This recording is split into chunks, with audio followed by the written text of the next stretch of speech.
Hello and welcome back to the channel. Now, let's talk about JinnKid for a moment. So, I've been following JinnKid for about 4 to 5 months now, and I'm absolutely impressed with his talent. He is known for impersonating John Wick, Tony Montana, and Takeshi 69.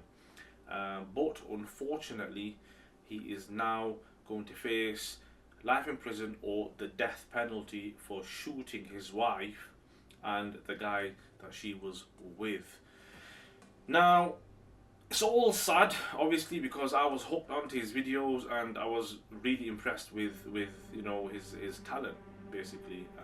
And what's sad is that obviously you've got his talent, but also more importantly, his daughter is now gonna grow old without a mother and a father, basically. So let me just read an article to you from the San Diego Union Tribune, and this will hopefully cover everything you guys need to know. So, here goes. San Diego. A social media personality accused of fatally shooting his estranged wife and another man last year at an East Village high-rise apartment building was ordered Monday to stand trial on murder charges. Ali Nasser Abu Laban, that's JinnKid, obviously, 29, is charged in the October 21st shooting deaths of 28-year-old Anna Abu Laban, that's his wife, and 29-year-old Rayburn Cardenas Barron, who was the guy that she was with, at the Spire San Diego luxury high-rise apartment complex at Island Avenue. Abu Laban is charged with 2 counts of first-degree murder, allegations of using a handgun in the slayings, and a special circumstance allegation of committing multiple murders, meaning he could face the death penalty if convicted and prosecutors choose to pursue capital punishment. He has pleaded not guilty to the charges and remains in custody without bail. Abu Laban was a TikTok star known as JinnKid with more than 940,000 followers on the social media app. His account featured comedy skits and impersonations, mostly of the character Tony Montana from the 1983 film Scarface. His videos occasionally feature his wife, who had a small following of her own. Prosecutors allege the defendant believed his wife was cheating on him with Barron, though Deputy District Attorney Tarrant Brast said Anna Abu Laban had moved on from their marriage long before the shooting. Brast said the couple had been separated for quite some time, but the defendant continued to pursue reconciliation with his wife. According to preliminary hearing testimony, the fallout of the Abu Laban's marriage was precipitated by incidents. According to preliminary hearing testimony, the fallout of Abu Laban's marriage was precipitated by incidents of domestic violence and indications that Abu Laban had been cheating on his wife with other women. A husband and wife who lived across from the Abu Laban separately testified that about a month prior to the shooting, Anna Abu Laban had knocked on their door and asked them to call the police because she said her husband had hit her. They testified that she asked to use their phone because she said the defendant had taken hers. They also testified that the police had been called to the Abu Laban's unit several times in the month leading up to the shooting. San Diego Police Detective Sergeant Christopher Leahy testified that 9 prior calls for the service were made to the couple's apartment between July and the day of the slayings, but Abu Laban was not arrested in connection with any of those incidents. One of Anna's friends told police that she had planned on getting a restraining order against the defendant, though no restraining order was ultimately filed according to testimony. Though it was agreed that Abu Laban would move out of the apartment, prosecutors alleged he secretly made a copy of the apartment key. He allegedly later told investigators that while his wife was away on the morning of October 21st, he used the copied key to enter the apartment, vandalized the unit, then installed an app on his daughter's iPad that allowed him to monitor loud audio inside the apartment. While listening to the app later that day, he overheard his wife and the man giggling. Lee testified, then drove to the complex from a Mission Bay hotel where he was staying.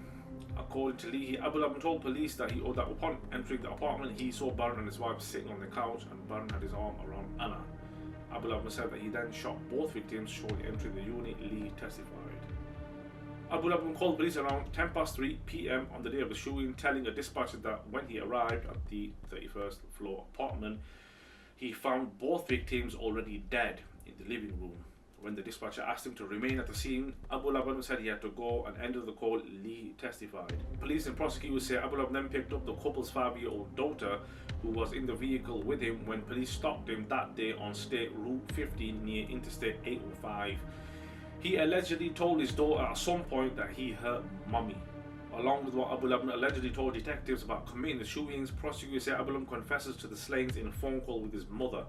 He also told Fox 5 in a jailhouse interview that when he walked in on his wife and Baron kissing, though he later said they were already shot dead when he arrived. It's all sad, very, very sad. Unfortunately, he now has to pay the price. He shot 2 innocent people. I mean, I really can't understand that amount of rage that JinnKid had on that day for him to commit such a crime. Not only he pulled the trigger twice, he pulled it 4 times. He shot his wife Anna once and shot the guy Baron 3 times.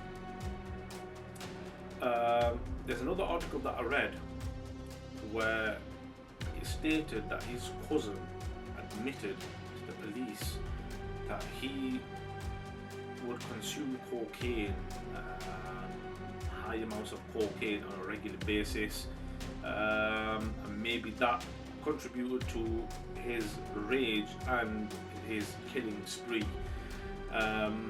He also said that when they were out, JinnKid pulled out a big bag of cocaine, not a small bag, but a big bag of cocaine. And JinnKid also, in this interview, admitted that it made him go crazy. It gave him a lot of anger and rage. So, yeah, it's all a bit messed up. The case is still ongoing. We don't know exactly what the outcome is going to be. He could face the death penalty, or he could face life in prison. Whatever it's going to be, unfortunately, he deserves it. The daughter is going to grow old without a father and a mother, which is all truly sad, but it is what it is, unfortunately. But that's it for this video. Thank you for watching, and I'll see you guys in the next one.